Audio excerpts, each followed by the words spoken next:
नमस्कार।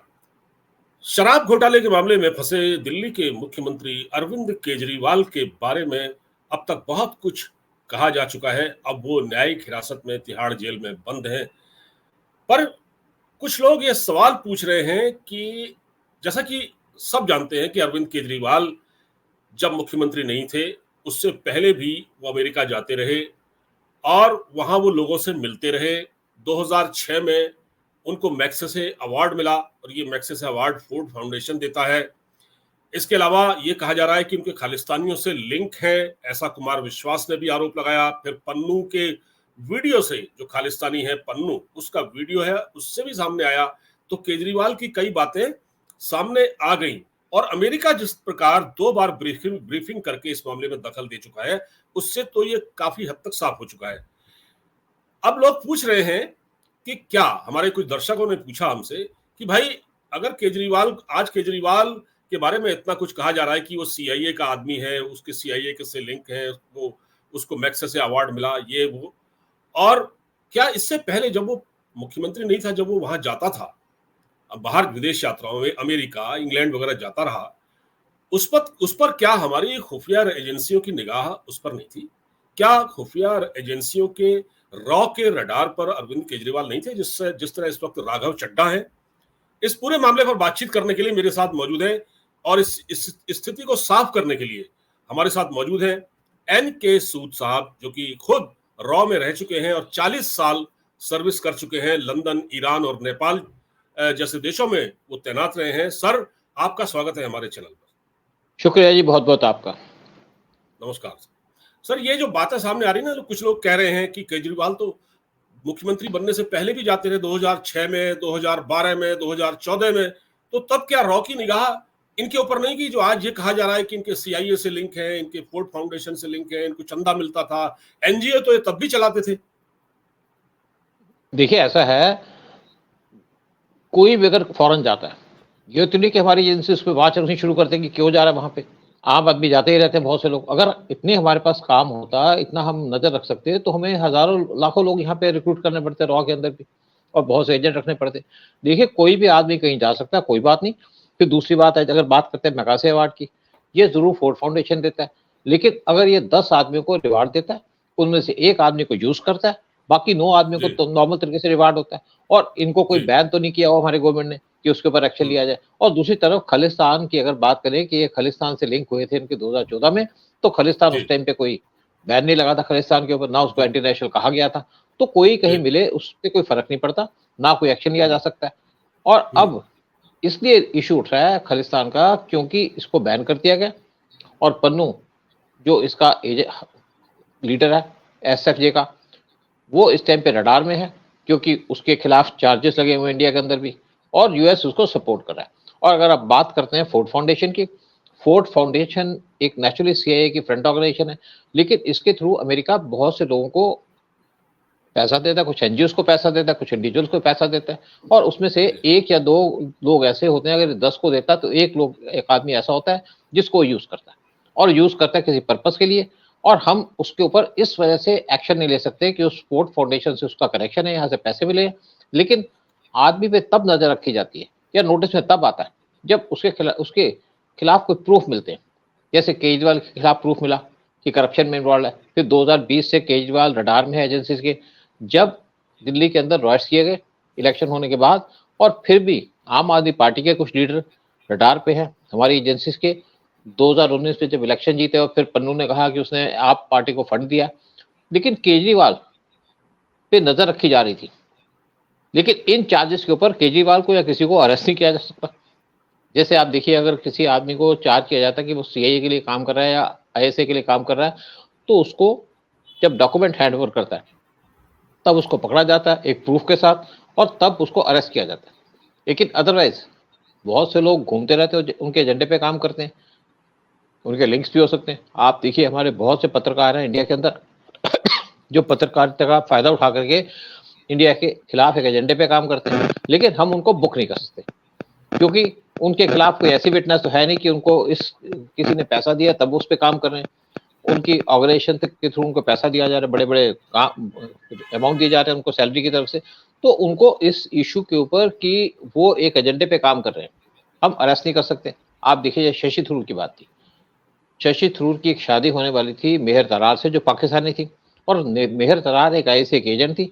ये जरूर कहा पत्रकार है जाता सर, कि वो आईएसए ने, पत्रकार है, कॉलमिस्ट थी। हाँ पत्रकार है ना, जी पत्रकार है, लेकिन साथ में आईएसए के एजेंट भी मानी जाती है, ये रॉ के बस खबर है। लेकिन जी जब सुनंदा पुष्कर का मर्डर हुआ तो ये जरूर कहा जाता है कि आईएसए उसके अंदर इन्वॉल्व थी सुनंदा पुष्कर के मर्डर के पीछे, ताकि मेयर तरार की शादी हो जाए शशि थरूर से और वो पॉलिटिक्स के सेंटर में बैठ जाए और उसका पाकिस्तान को फायदा होता।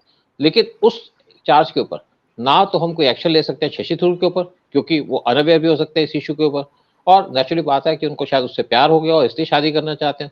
और ना ही हम मेयर तरार के खिलाफ कोई एक्शन ले सकते हैं जब तक हम उसको शादी होने के बाद भी अगर हम कोई इन्फॉर्मेशन देते हैं उसको पकड़ते ना। तो आप देखिए इंडिया के अंदर बहुत से लोग घूम रहे हैं, रवीश कुमार को भी बहुत से रिवार्ड दिए गए फॉरेन एजेंसीज के द्वारा, और ये मैक्से जो सर, मैक्से से सीआईए, अवार्ड मिला है, मैक्से मैक्सेस से से अवार्ड अवार्ड मिला मिला। और देखिए दूसरी बात ये होती है कि जो सीआईए का एक एजेंडा इंडिया के खिलाफ, वो इंडिया के खिलाफ जो लेफ्टिस्ट लोग हैं उनको यूज करती है, उनको पकड़ती है ताकि इंडिया के खिलाफ कैंपेन करे, और इसके पीछे कोई किसी को चार्ज नहीं कर सकता कि आपकी पत्रकारिता वो इस टाइप की है, इंडिया को सपोर्ट नहीं करती है, फलाना फलाना जो मर्जी बात करे। लेकिन सीआईए सिर्फ लेफ्टिस्ट को चुनती है, क्योंकि देखिए एक तरफ तो हमारा अमेरिका से दोस्ती है, बड़े क्लोज रिलेशन है, फिर दूसरी तरफ उनकी एजेंसीज इंडिया को डिस्टेबलाइज या स्पेशली वीकन करने की कोशिश करती हैं, और हम कुछ नहीं कर सकते ना, हमारे पास हम भी कुछ काम कर सकते हैं ऐसा किसी के खिलाफ, तो वो भी हमारे खिलाफ एक्शन नहीं ले सकते। तो इसके जी। ऊपर जो लोगों के वहम है वो दूर होने चाहिए कि अगर कोई बात कहता है कि सीआईए का एजेंट है केजरीवाल, वो गलत बात है। लेकिन ये जरूर है कि केजरीवाल के फोर्ड फाउंडेशन से लिंक थे, और जिस तरीके से अमेरिका ने उसको सपोर्ट किया, इससे कुछ बातें क्लियर हो जाती हैं कि वो अमेरिका के क्लोज थे और उनके एजेंडे पे काम कर रहे थे, लेकिन इसकी वजह से उनको पनिश नहीं किया जा सकता। लेकिन सर ये अचानक जब लोग ये पूछ रहे हैं कि केजरीवाल अमेरिका जाते रहते थे, उनको मैग्सेसे अवार्ड 2006 में मिला और उनकी एक एनजीओ को पैसा भी मिलता था कबीर नाम के, तो उस वक्त तब तो ये मुख्यमंत्री नहीं थे, और उस वक्त तो ये भी है कि उस वक्त तो बीजेपी की सरकार भी नहीं थी, वो मोदी की सरकार 2014 में आई। तो उससे पहले जो खुफिया एजेंसी काम कर रही थी, रॉ रॉ तो तब भी काम कर रही थी। ये भी सवाल उठाया जा देखिए सकता है कि देखिए जी ऐसा है कि ये तो नहीं है ना किसी को मेगा से अवार्ड मिल जाएगा तो हम उसके ऊपर बात करनी शुरू कर देंगे, उसको पनिश करना शुरू कर देंगे, इसमें कोई इलीगल चीज तो नहीं है। और फिर अगर किसी की एनजीओ को फोर्ड फाउंडेशन पैसा देता है, हम तब भी नहीं ऑब्जेक्शन कर सकते। लेकिन अभी गवर्नमेंट ने कुछ रूल निकाले हैं कि अगर कोई फॉरेन कंट्री से पैसा लेगा कोई एनजीओ, तो उसको उसकी पूरी डिटेल देनी पड़ेगी, वो बात अलग है। लेकिन इस बेसिस पे किसी के खिलाफ एक्शन नहीं दिया जा सकता। आप देखिए रवीश कुमार को मेगा से अवार्ड दिया था शायद आज से 1 साल पहले, बीजेपी की गवर्नमेंट थी, तो उसमें कोई गलत बात भी नहीं है।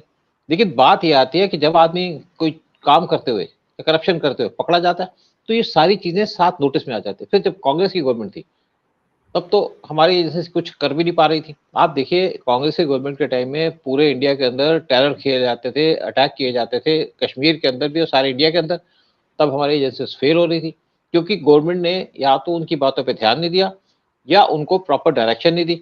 लेकिन जब से पीएम मोदी आए तब से देखिए कि पूरे इंडिया के अंदर एक तो टेरर अटैक खत्म हो गए, और उसके बाद कश्मीर में भी टेरर अटैक खत्म हो गए, क्योंकि उन्होंने इंटेलिजेंस एजेंसीज को पावर दी, उनको और ज्यादा लिबरेशन दी, जिसकी वजह से वो काम कर सके।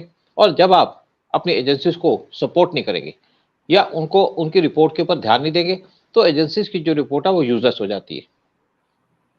अच्छा, और तो इसका दूसरी मतलब बात, कहने का आपका ये है सर, इसका मतलब आप ये कहना चाहते हैं कि क्या जिस प्रकार मोदी की सरकार आई उसके बाद अजीत डोभाल एनएसए बने और उसके बाद रॉ को पूरी तरह से एक्टिव किया गया, मतलब कई देशों में पहले तो काम होता ही नहीं था ऐसा लग रहा है। आपके कहने का मतलब ये कि जो रिपोर्ट दी जाती थी रॉ की ओर से, क्योंकि पीएमओ को रिपोर्ट करता है रॉ, तो उस बिल्कुल पर क्या कोई देखिए एक्शन नहीं देखिए होता था? हाँ, वही बात कह सकते हैं ना आप, क्योंकि मैंने भी देखा बहुत सी रिपोर्ट्स आती थी। देखिए आप एक बात कीजिएगा, क्या हमारी आर्मी इनकम्पिटेंट थी? जब पाकिस्तान टेररिस्ट भेजता था इंडिया के अंदर, तो आर्मी भी होती थी वहां पे, क्या आर्मी काम नहीं कर सकती थी? लेकिन आर्मी के पास ना तो प्रॉपर इक्विपमेंट थे ना प्रॉपर डायरेक्शन थी। जब आर्मी को पावर दी गई, डायरेक्शन दी गई, इक्विपमेंट दिए गए, तो आर्मी मिलिटेंट से लड़ पाई। इवन हमारी आर्मी के पास नाइट विजन इक्विपमेंट नहीं थे कांग्रेस गवर्नमेंट के टाइम में, और उस टाइम पे तो हमारी आर्मी के पास ना तो प्रॉपर शूज थे, ना बुलेट प्रूफ हेलमेट थी, ना बुलेट प्रूफ वेस्ट थी।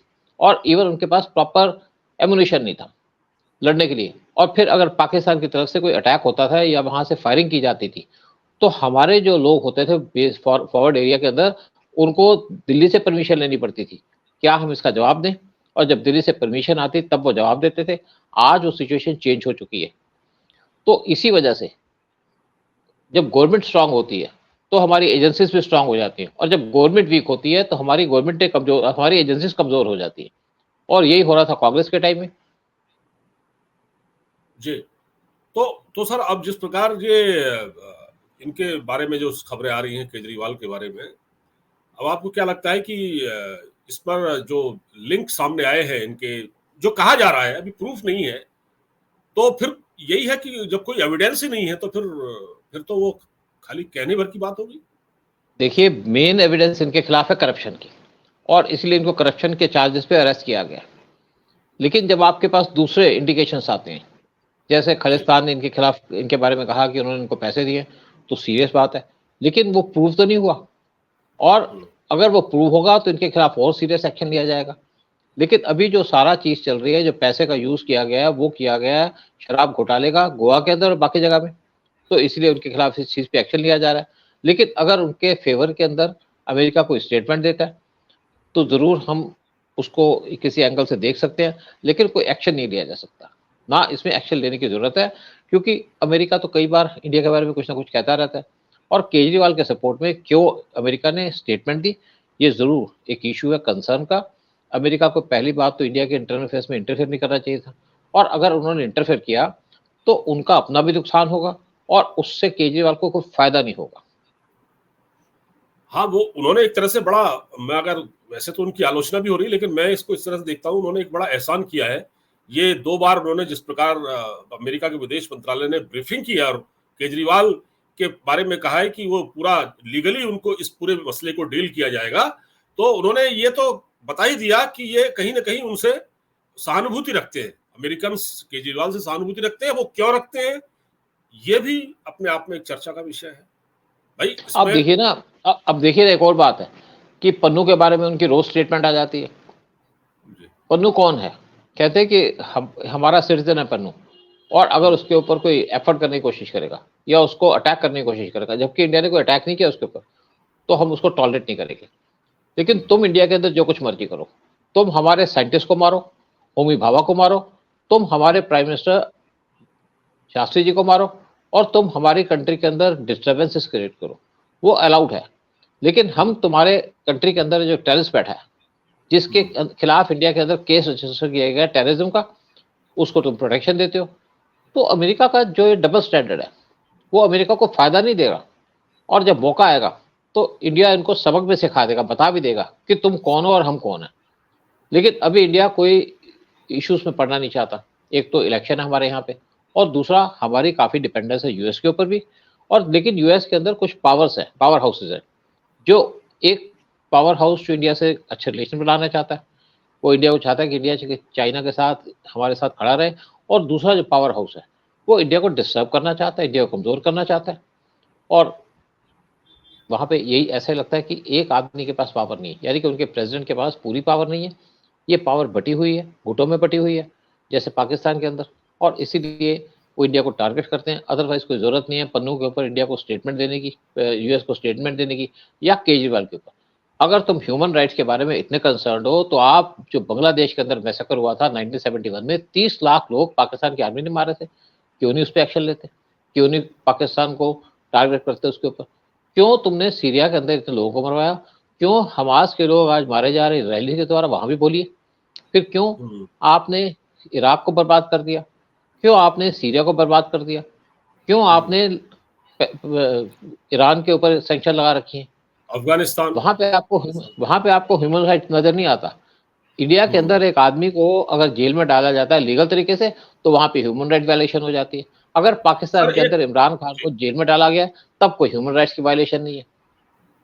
अच्छा ये बताइए कि केजरीवाल एज ए पॉलिटिशियन, क्या जब से मतलब मुख्यमंत्री बने और उसके बाद देश में जिस प्रकार किसान आंदोलन और ये जो हुआ है, प्रोटेस्ट वगैरह जो हुए हैं किसान आंदोलन के अलावा, सीएए के प्रोटेस्ट और दूसरा, ये खुफिया एजेंसी रॉ के रडार पर आए क्या? इनकी इस पर कोई संदिग्ध कुछ मालूम पड़ा इनके बारे में? देखिए कब ऐसा पड़ा? है कि रॉ का ये काम कर रॉ का नहीं है। रॉ सिर्फ एक्सटर्नल चीज देखता है कि बाहर से कोई फंडिंग तो नहीं आई। लेकिन अगर किसान आंदोलन चल रहा था, यहाँ पे प्रोटेस्ट करने की सबको राइट है, डेमोक्रेटिक कंट्री है। ये जरूर है कि केजरीवाल ने वहां पे इनको राशन दे भेजा, जो किसान बैठे थे आम आदमी पार्टी के झंडे के अंदर, और बाकी किसी हाँ, पार्टी ने ऐसा नहीं किया। उसी तरीके हाँ, से अगर आप सपोर्ट करते हैं किसान आंदोलन को, तो ये पॉलिटिकल इशू है, उसके ऊपर तो आपके ऊपर एक्शन नहीं हो सकता। लेकिन आप तब रडार में आ जाते हो, और रडार में आने के बाद जब आप करप्शन में इन्वॉल्व होते हो, तो आपके खिलाफ सख्त एक्शन लिया जाता है, जैसे अब केजरीवाल के खिलाफ लिया गया। अगर केजरीवाल के खिलाफ 2020 का की राइटिंग ना होती, तो शायद केजरीवाल को इतने ध्यान से देखा नहीं जाता। और केजरीवाल के ऊपर अगर पन्नू ने कोई स्टेटमेंट ना दी होती 2019 में, तो भी इनके ऊपर ज़्यादा ध्यान नहीं जाता। फिर केजरीवाल अगर अपना पॉलिटिकल काम करते, तो भी कोई मतलब नहीं था। लेकिन इन्होंने पॉलिटिकल काम छोड़ करके दूसरे काम करने शुरू कर दिए। और देखिए, जहां तक हम तभी केजरीवाल इनके रडार में आ गए। और दूसरी बात है, केजरीवाल ने जिस तरीके से जो भी मिनिस्ट्री थी इनकी, वहां पैसे का, और देखा जाए तो आपके जो पॉलिटिशियन आते थे ज्यादातर स्टेट के अंदर, वो इसीलिए आते थे कि पैसा बनाए, पैसा कमाए और अमीर बन जाए। आप बिहार में देख लीजिए, यूपी में देख लीजिए, आप बहुत सी और स्टेट है वहां भी देख लीजिएगा। वहां तो धंधा ही कर रहे थे लोग, जनता सेवा थोड़ी कर रहे थे, और कोई स्टेट की डेवलपमेंट भी नहीं कर रहे थे। आप वेस्ट बंगाल में देख लीजिए क्या हो रहा है वेस्ट बंगाल के अंदर। लेकिन करप्शन जब ओपन आ जाती है, तो और सेंटर में बैठ के, क्योंकि केजरीवाल सेंटर में बैठे हुए थे, और हमारी जितनी भी एजेंसी है वो सेंटर में बैठी हुई है, चाहे सीबीआई है, चाहे ईडी है, चाहे रॉ है, चाहे आईबी है। तो यहाँ पे आदमी को थोड़ा केयरफुल रहना पड़ता है, और रहना चाहिए था। शायद केजरीवाल से कहीं चूक हो गई। बिल्कुल ठीक कहा आपने, और इस पर लगातार इस मुद्दे पर हमारी नजर बनी हुई है। हम दरअसल हमसे कुछ लोगों ने पूछा था कि भाई उनकी जिज्ञासा थी कि ये जानने की, भाई ये केजरीवाल के बारे में जब इतना कुछ कहा जा रहा है कि फोर्ड फाउंडेशन से लिंक है, सीआईए के साथ लिंक है, देखिए खालिस्तानियों के साथ लिंक है, तो इसको स्पष्ट करना बहुत। देखिए पांडे साहब, इसमें एक बात क्या थी कि केजरीवाल की जो फाउंडेशन थी, उसने कोई पैसे बैक एंड से नहीं लिए, लीगल तरीके से लिए, क्योंकि उस टाइम पे अलाउड भी था पैसा लेना, और उस टाइम पे कोई हिसाब भी नहीं मांगता था। लेकिन उसी तरीके से ये नहीं है कि इनके खालिस्तान से लिंक है, कुछ लोगों की रिपोर्ट जरूर है। और फिर जिस तरीके से पन्नू ने स्टेटमेंट दी, और पन्नू के स्टेटमेंट के बाद जरूर इन पर नजर रखी गई। और दूसरी बात है कि जब खालिस्तान है, इसको बैन कब किया गया? शायद 2021 में, 2022 में बैन किया गया। तो उसके बाद जो जिसके भी अगर लिंक मिलते हैं खालिस्तान के साथ, तो वो इलीगल माने जाएंगे।